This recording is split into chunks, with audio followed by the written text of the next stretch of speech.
നിങ്ങൾ ബിസിനസ്സിലേക്ക് വരുന്ന സമയത്ത് ഇപ്പം സാർ പറഞ്ഞു ആകസ്മികമായിട്ടാണ് ഈ ഒരു ബിസിനസ് എന്ന് പറയുന്ന മേഖലയിലേക്ക് വരുന്നത്. സാർ വരുന്ന സമയത്ത് ഇതിൻ്റെ സാധ്യതകൾ മനസ്സിലാക്കുന്നു. പക്ഷെ അതൊരു ബ്ലൂ ഓഷ്യനാണ്. അതായത് അവിടെ ഒരു ഷാർക്കിന് ഇറങ്ങാം, പക്ഷേ ഇറങ്ങണം, വേറെ എല്ലാവരെയും പറഞ്ഞ് മനസ്സിലാക്കിക്കണം അല്ലേ? ആ ഒരു ഇതിലൂടെ കടന്നുപോയി സാർ ബിസിനസ് ബിൽഡ് ചെയ്യുന്നു. അതിനുശേഷം വർഷങ്ങളോളം ഇങ്ങോട്ട് വന്നു കഴിഞ്ഞപ്പോൾ ഇപ്പോൾ ഇത് റെഡ് ഓഷ്യനാണ്. ഇപ്പം അവിടെയും ഇവിടെയും എല്ലാം അതിന് കോമ്പറ്റീഷൻ വന്നുകൊണ്ടിരിക്കുക. അപ്പോൾ സാർ സ്ട്രാറ്റജിക്കലി എങ്ങനെയാണ് അത് ചേഞ്ച് ചെയ്തത്? അതായത് ഇനീഷ്യലി ആ ബിസിനസ് ചെയ്ത സമയത്ത് ഇപ്പോൾ ബ്ലൂ ഓഷ്യനാണോ എളുപ്പം, റെഡ് ഓഷ്യനാണോ എളുപ്പം? രണ്ടിനും രണ്ടിൻ്റേതായിട്ടുള്ള ഓപ്പർച്യൂണിറ്റീസ്, നമുക്ക് രണ്ടിനും അവസരങ്ങളും ഉണ്ട്, വെല്ലുവിളികളും ഉണ്ട്, രണ്ട് സ്ഥലത്തും. അപ്പം നമ്മൾ ഒന്ന് ട്രാക്കിലായി എടുത്തു കഴിഞ്ഞാൽ പിന്നെ നമ്മൾക്ക് സ്കെയിലപ്പ് ചെയ്യാന്നുള്ളൊരു മൈൻഡ് സെറ്റാണ്. പലപ്പോഴും നമ്മുടെ ബിസിനസ് പല ആളുകളിലും നമ്മൾ കാണാതെ പോകുന്നൊരു കാര്യമാണ്. ബിസിനസ് ഒന്ന് സ്റ്റേബിളായി കഴിഞ്ഞാൽ ഈ സ്കെയിൽ എന്ന് പറയുന്ന വിട്ടു പോകുന്നുണ്ട്. വളർന്നുകൊണ്ടിരിക്കുന്ന ഏത് ബിസിനസ് നോക്കിയാലും അവർക്കൊരു സ്കെയിലപ്പ് മൈൻഡ് സെറ്റുള്ള ഓൺട്രപ്രണേഴ്സ് ആണെങ്കിൽ മാത്രമേ, അതായത് ഒരു മെയിൻ്റനൻസ് മൈൻഡ് സെറ്റുള്ള ആളുകളുണ്ട്. എനിക്കിത് മതി, എനിക്ക് മാസം നല്ലൊരു തുക കിട്ടുന്നു, ഞാനൊരു വലിയ വീട് വെച്ചു, നല്ല കാറുണ്ട്, ബാങ്ക് ബാലൻസ് ഉണ്ട്, അപ്പം മെയിൻ്റനൻസ് മൈൻഡ് സെറ്റിലേക്ക് നമ്മളെത്തി, ഐ ആം ഹാപ്പി, തൃപ്തിയായി. അപ്പം ഗ്രോത്ത് മൈൻഡ് സെറ്റിലുള്ള ആളുകൾ, അല്ലെ സ്കെയിലപ്പ് ചെയ്യണമെന്ന് മൈൻഡ് സെറ്റുള്ള ആളുകൾ അങ്ങനെ ഒരിക്കലും തൃപ്തരായില്ലെന്നാണ് എനിക്ക് തോന്നുന്നത്. നമ്മൾ ഓരോ വർഷം കഴിയുന്നുണ്ട് നമ്മുടെ തൃപ്തി കുറവാണ് കൂടുന്നത്, തൃപ്തി കൂടുന്നില്ല, തൃപ്തി കുറവ് കൂടിക്കൊണ്ടേ ഇരിക്കുകയാണ്. കാരണം നമ്മളവിടെ കാണുന്നത് നമ്മുടെ മുമ്പിൽ ഓപ്പർച്യൂണിറ്റീസാണ്. അപ്പം ഞാനിപ്പം ആയിരിക്കുന്ന ബിസിനസ് എടുത്തു കഴിഞ്ഞാൽ ഇന്ത്യയിൽ 1.8 ലക്ഷം കോടിയുടെ ടേൺ ഓവർ ഇന്ത്യയിൽ കൺസപ്ഷൻ നടക്കുന്നുണ്ട്, വാങ്ങൽ നടക്കുന്നുണ്ട് ഉപഭോക്താക്കളുടെ. ഒരു വർഷം 1.8 ലാക്സ് ക്രോർ എൻ്റെ ഇലക്ട്രോണിക്സ് ഉൽപ്പന്നങ്ങൾ ആളുകൾ വാങ്ങുന്നുണ്ട്. ഇപ്പോൾ കേരളത്തിൽ തന്നെ ഒരു മാസം 700 കോടിയുടെ സ്മാർട്ട് ഫോൺ മലയാളി വാങ്ങുന്നുണ്ട്. കേരളത്തിനകത്ത് 700 കോടിയുടെ സ്മാർട്ട് ഫോൺ പ്രതിമാസം വാങ്ങുന്നുണ്ട്. അപ്പോൾ ഇത്രയും വലിയൊരു മാർക്കറ്റിലാണ് നമ്മൾ നിൽക്കുന്നത്. അപ്പോൾ അങ്ങനെ ചിന്തിക്കുമ്പോൾ നമ്മളൊന്നുമല്ല. രാവിലെ നമ്മൾ ചിന്തിക്കുമ്പോഴേ ഈ 1.8 ലാക്സ് ക്രോർ ഉള്ള ഒരു മാർക്കറ്റിൽ ഓക്സിജൻ വളരെ ചെറുതാണ്. ഞാനൊരു മണൽത്തരിയായിട്ടാണ് എനിക്ക് എപ്പോഴും നമ്മളെ തോന്നുന്നത്. അപ്പം നമ്മളൊന്നും ആയിട്ടില്ല. അപ്പം നമുക്ക് ഒത്തിരി ദൂരം സഞ്ചരിക്കാനുണ്ടെന്നുള്ള ഒരു തിരിച്ചറിവ് ഇത് ആദ്യ സമയം പോലെ തന്നെ നമ്മളെ ഡ്രൈവ് ചെയ്യുന്ന ഒരു ഫാക്ടറാണ്. അതൊരു ഗ്രീഡി ആയിട്ടുള്ളൊരു മൈൻഡ് സെറ്റല്ല. നമ്മുടെ മുമ്പിലുള്ള അവസരങ്ങളിനകത്ത് നമ്മൾ വളരെ കുറച്ച് അവസരങ്ങൾ ഉപയോഗിച്ചിട്ടുള്ളൂ. അപ്പം ഇനി ഒത്തിരി ദൂരം നമുക്ക് എഫേർട്ട് ഇടാനുണ്ട്, ഒത്തിരി ദൂരം സഞ്ചരിക്കാനുണ്ടെന്നുള്ള നിരന്തരമായ ഓർമ്മപ്പെടുത്തൽ ഈ ഫിഗേഴ്സും ഫാക്ട്സുമാണ് നമ്മളെ. ഇത് നോക്കുന്നില്ലെന്നുള്ളതാണ് പലപ്പോഴും സംഭവിക്കുന്നത്. അപ്പോൾ ഇത് നമ്മൾ നോക്കുമ്പോൾ പല റിപ്പോർട്ട്സ് ഇപ്പോൾ അവൈലബിൾ ആണല്ലോ, ഒത്തിരി സർവേ ചെയ്യുന്ന ഏജൻസികളുണ്ട്. അപ്പം നമ്മളത് നോക്കി കഴിയുമ്പോൾ നമ്മളൊന്നും ആയിട്ടില്ല, ഒത്തിരി മുന്നോട്ട് പോകാനുണ്ടെന്നുള്ള തിരിച്ചറിവിലാണ് അനുദിനം നമ്മൾ പോയിക്കൊണ്ടിരിക്കുന്നത്. ഇപ്പോൾ സാറ് ഈ പറഞ്ഞ കാര്യത്തിൽ വളരാൻ ഒരുപാട് മുന്നോട്ടുണ്ട്. പക്ഷേ സാറിൻ്റെ കമ്പനിയുടെ ഗ്രോത്ത് നോക്കുകയാണെങ്കിൽ സ്കെയിലപ്പ് ചെയ്യുന്ന ഈ ഒരു വേളയിൽ സാർ അഗ്രസീവായിട്ട് ഒരു 200 ബ്രാഞ്ച് അങ്ങ് തുടങ്ങിയേക്കാം എന്നുള്ളതല്ല സാർ ഇപ്പം ചെയ്യുന്നത്. സാറിൻ്റെ ഒരു ഹിസ്റ്ററി വെച്ച് ഇങ്ങോട്ട് നോക്കിയിട്ടുണ്ടെങ്കിൽ സാറിന് അതിന് പറ്റും. കാരണം സാർ ചെയ്ത എക്സ്പീരിയൻസ് ഉണ്ട്, മാർക്കറ്റ് എങ്ങനെയാണെന്ന് സാറിന് അറിയാം, സാറിന് എക്സ്പാൻഡ് ചെയ്യാം അങ്ങനെ. പക്ഷേ അഗ്രസീവായിട്ടുള്ള ഒരു എക്സ്പാൻഷനിലേക്ക് എന്തുകൊണ്ടാണ് സാർ പോവാത്തത്? അല്ലെങ്കിൽ സാർ എടുത്തിരിക്കുന്ന ഒരു അപ്രോച്ച് എന്താണ്? നമ്മൾ വളരെ പഠിച്ച് ചെയ്യാന്നുള്ളൊരു അപ്രോച്ചാണ്. ഈ മാർക്കറ്റ് പൊട്ടൻഷ്യൽ നമ്മൾ കാണുന്നുണ്ട് നമ്മുടെ മുമ്പിൽ. പക്ഷെ നമ്മൾ എവിടെ പോകണം എന്നുള്ളത് ഒരു ചോദ്യമുണ്ടല്ലോ. ഞാൻ പോകേണ്ട ഒരു സ്ഥലം ഉണ്ടല്ലോ, എൻ്റെ ഒരു സ്പേസ് ഞാൻ കണ്ടെത്തണമല്ലോ. അപ്പോൾ അതിൻ്റെ ഒരു മാർക്കറ്റ് റിസർച്ച് വേണം.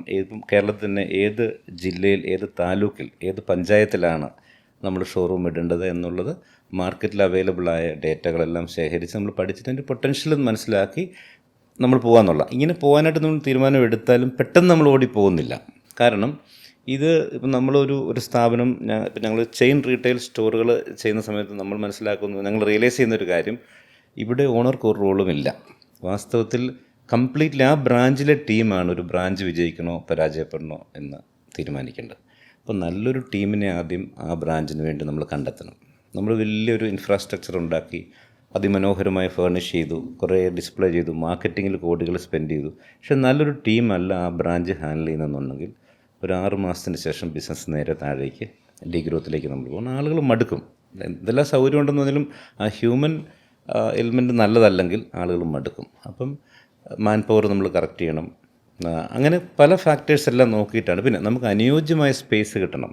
ഇപ്പോൾ എവിടെയെങ്കിലും പോയി ബ്രാഞ്ച് തുടങ്ങിയിട്ട് കാര്യമില്ല. എണ്ണം തേക്കാനായിട്ട് ഏറ്റവും കൺസ്യൂമറിന് അനുയോജ്യമെന്ന് തോന്നുന്ന, അവർക്ക് കംഫർട്ടബിളായിട്ടുള്ള ലൊക്കേഷൻ നമുക്ക് അങ്ങോട്ട് ബിൽഡിങ് കിട്ടണം. കേരളത്തിലിപ്പം നമ്മൾ കാണുന്നൊരു വലിയ ചലഞ്ചാണ് ബിൽഡിങ്ങുകൾ കുറവാണ്. പൊതുവേ ബിൽഡിങ് പണിത് ലീസിന് കൊടുക്കുന്നതിനോടുള്ള ഒരു വിമുഖത ആളുകൾക്ക് വന്നിട്ടുണ്ട്.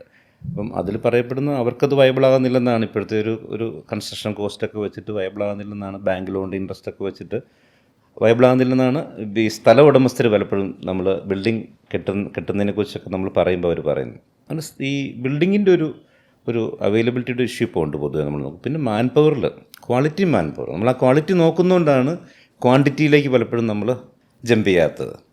നമ്മൾ പറയുമല്ലോ, നമ്മൾ പലപ്പോഴും ബിഗറാകുന്നതിനും ബെറ്ററാകുന്നതിനാണ് ഞങ്ങൾ പ്രാധാന്യം കൊടുക്കുന്നത്.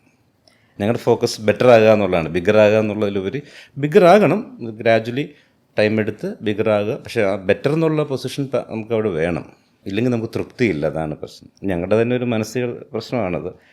ബെറ്റർ ആകാതെ ബിഗറാകാൻ നമുക്ക് പറ്റുന്നില്ല. ഇതിൽ നിന്ന് ഞാൻ 2 കാര്യം ചോദിക്കട്ടെ. ഇപ്പം സർ സ്കെയിലിംഗ് അപ്പിൻ്റെ പറയുമ്പോൾ ഞാൻ മനസ്സിലാക്കുന്നു എല്ലാ സ്ഥലത്തും ഒരേ ക്വാളിറ്റി കൊടുക്കാൻ വേണ്ടിയിട്ടാണ് സർ സമയമെടുത്ത് ഇത് വളർത്തുന്നതെന്നുള്ളത്. പക്ഷേ എങ്ങനെയാണെങ്കിൽ പോലും 44 ബ്രാഞ്ച് ഇപ്പോൾ ഉണ്ട്, അടുത്ത പുതിയ ബ്രാഞ്ചുകൾ പുറത്തേക്ക് വരുന്നുകൊണ്ടിരിക്കുകയാണ്. അപ്പം എല്ലായിടത്തും ഒരേപോലെ സാറിന് എങ്ങനെയാണ് ക്വാളിറ്റി എത്തിക്കാൻ സാധിക്കുക? ലൈക്ക് ആ ഒരു രീതിയിൽ ഹൗ ഡു യു മാനേജ്? അത് ഏത് ടൈപ്പ് ഓഫ് മാനേജ്മെൻറ്റിലാണ് മൊത്തം കമ്പനി ഓടുന്നത്? അല്ല, അതിലാണ് ഈ പറഞ്ഞ എല്ലാ ഫാക്ടേഴ്സിലും, മാൻ പവറിൽ, നമ്മുടെ ബേസിക്കലി നമ്മുടെ ലൊക്കേഷൻ തുടങ്ങി അവിടുത്തെ മാർക്കറ്റിംഗ്, റീജിയണൽ മാർക്കറ്റിംഗ്, അങ്ങനെ എല്ലാ ആസ്പെക്റ്റിലും ഒരു സ്റ്റോർ ഇംപ്ലിമെൻറ്റ് ചെയ്യുന്ന സമയത്ത് നമുക്ക് കുറേ ഫാക്ടേഴ്സ് ഉണ്ടല്ലോ. ഇതിനകത്തെല്ലാം നമുക്കൊരു തൃപ്തമായി കഴിഞ്ഞ് നമ്മൾ തുടങ്ങുക എന്നുള്ളതിന് വേണ്ടിയിട്ടാണ് പലപ്പോഴും നമ്മൾ സമയമെടുക്കുന്നത്. അപ്പം അത് കൺസ്യൂമർക്ക് വേണ്ടിയിട്ടാണ് നമ്മളങ്ങനെ തിങ്ക് ചെയ്യുന്നത്. അൾട്ടിമേറ്റ്ലി നമ്മൾക്ക് കാണാനും അല്ലെങ്കിൽ നമുക്ക് എൻജോയ് ചെയ്യാനും അല്ലല്ലോ നമ്മുടെ ഷോറൂമുകൾ, അല്ലേ? നമ്മളിതെല്ലാം നമ്മുടെ കൺസ്യൂമേഴ്സിന് വേണ്ടി ചെയ്യുന്നതാണ്. അപ്പം അവർക്ക് ഏറ്റവും അനുയോജ്യമായ സ്ഥലത്തിന് വേണ്ടി നമ്മൾ കാത്തിരിക്കുന്നു. അവരോട് ഏറ്റവും നന്നായി പെരുമാറാൻ പറ്റുന്ന എംപ്ലോയീസിന് വേണ്ടി ഞങ്ങൾ കാത്തിരിക്കുന്നു. പല ഇൻ്റർവ്യൂസ് നടക്കുന്നു, ഷോർട്ട് ലിസ്റ്റുകൾ ചെയ്യുന്നു. തൃപ്തമായതിനു ശേഷം മാത്രം ചില ബിൽഡിങ്സ് എടുത്തിട്ട് ഈ പ്രോപ്പറായ മാൻ പവർ വരാത്തതിൻ്റെ പേര് ഞങ്ങൾ ഇങ്ങനെ ഡിലേഡ് ആയിപ്പോയിട്ടുള്ള പ്രൊജക്റ്റുകളും ഉണ്ട്. അങ്ങനെ ഒരു ആ ക്വാളിറ്റിക്ക് വേണ്ടിയിട്ടാണ് നമ്മൾ വെയിറ്റ് ചെയ്യുന്നത്. അറ്റ് ദ സെയിം ടൈം നമ്മളങ്ങനെ അനന്തമായി കാത്തിരിക്കാറില്ല. നമ്മുടെ മുമ്പുള്ള അവസരങ്ങൾ നമ്മൾ നഷ്ടപ്പെടുത്തി കാത്തിരിക്കാറില്ല. നമ്മൾ രണ്ടും വേഗതയും കൃത്യതയും, അല്ലേ, ഒരേപോലെ നമ്മൾ സമന്വയിപ്പിച്ച് പോകണമല്ലോ. കൃത്യതയ്ക്ക് വേണ്ടി മുഴുവൻ വേഗതയും സ്ലോ ഡൗൺ ചെയ്തതായിട്ട് എനിക്ക് അഭിപ്രായമില്ല ആ കാര്യത്തിൽ. പിന്നെ അതിൽ രണ്ടാമത്തെ കാര്യം, ഇപ്പോൾ സാറ് പറഞ്ഞു ബിൽഡിങ്സിൻ്റെ കാര്യം, അതിൻ്റെ അവൈലബിലിറ്റിയെക്കുറിച്ച് പറഞ്ഞു. ഡെക്കാത്തലോൺ പോലെയുള്ള ബ്രാൻഡുകൾ ചെയ്യുന്നത് എങ്ങനെയാണെന്ന് വെച്ചാൽ അവരൊരു വെയർ ഹൗസിലാണ് അവരവരുടെ ഇത് വെക്കുന്നത്. ഇപ്പം ഓക്സിജൻ എന്ന് പറയുമ്പോൾ നമ്മൾ ആ കടയിലോട്ട് വരുമ്പോൾ നമ്മുടെ മനസ്സിലുണ്ട് വളരെ പോഷായിട്ടുള്ള, വളരെ ഫീലുള്ളൊരു സ്ഥലമായിട്ടാണ് പല നിങ്ങളുടെ ഷോറൂമുകൾ വിസിറ്റ് ചെയ്തതെന്ന് എനിക്ക് തോന്നിയിട്ടുള്ളത്. സോ ഞാൻ ചോദിക്കുന്നത്, വേണമെങ്കിൽ അത്രയും അല്ലാതെ തന്നെ സാറിന് ആ ഷോറൂം സെറ്റ് ചെയ്യാം. വരുന്നവൻ ഫോണോ അവന് ഇലക്ട്രോണിക് അപ്ലയൻസോ വാങ്ങാനാണ് വരുന്നത്. ഇത്രയും എക്സ്പീരിയൻസ് കൊടുത്തില്ലെങ്കിലും അത് വാങ്ങും. പക്ഷേ അത്രയും അതിൽ സ്പെൻഡ് ചെയ്യണം, it should look this way എന്നുള്ള ആ തോട്ട് എന്തിൻ്റെ ഫലമായിട്ടാണ്? Why do you do that? ഇതെന്തോ അതൊരു DNA ആണ്. അതെനിക്കത് നമ്മൾ മറ്റുള്ളവർക്ക് വേണ്ടി ഒരു കാര്യം ചെയ്യുമ്പോൾ, ഞാൻ വേണൊരു ചെറിയ ഒരു സ്ഥലത്ത് എനിക്ക് വ്യക്തിപരമായ എൻ്റെ കാര്യങ്ങൾ ഒരു ചെറിയ പരിമിതമായ സ്ഥലത്ത് എനിക്ക് നിർവഹിക്കാൻ എനിക്കിഷ്ടമാണ്, അല്ലെങ്കിൽ എനിക്കതിന് കുഴപ്പമില്ല. പക്ഷെ നമ്മൾ മറ്റൊരാൾക്ക് വേണ്ടി, നമ്മൾ കസ്റ്റമർക്ക് വേണ്ടി ഒരു കാര്യം ചെയ്യുമ്പോൾ ഏറ്റവും കുറ്റമറ്റതായിരിക്കണം. അത് കോംപ്രമൈസ് വരുത്താൻ താല്പര്യമില്ലാത്തതുകൊണ്ടാണ്. മറ്റൊരാൾക്ക് വേണ്ടി എന്ത് കാര്യം ചെയ്യുമ്പോഴും അങ്ങനെ ചെയ്യണം എന്നുള്ളതാണ്, അതാണ് ഒരു താല്പര്യം.